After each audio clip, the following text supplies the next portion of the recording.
እሺ በርጫ የበርጫ ጉዳይ እንዴ ምን ይሰራል ይሄ ጩጬ?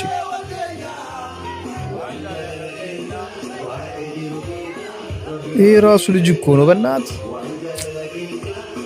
አይ ኢትዮጵያ። ይሄ ልጅ ምን ይሰራል? አረ እየቃመ ነው። ወይኔ በእናት ወላጅ የለውም በእናት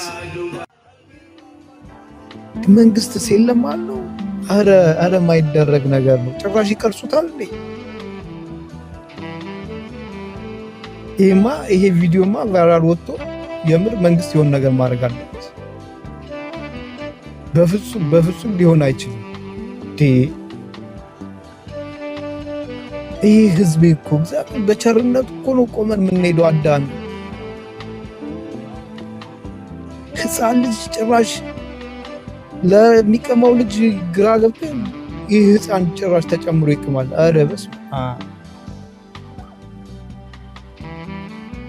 ደግሞ መቅረጽ እንደዚህ ሪከርድ ያደርጋል የዞር አረ ጋዴም ነገር ነው በእናትህ።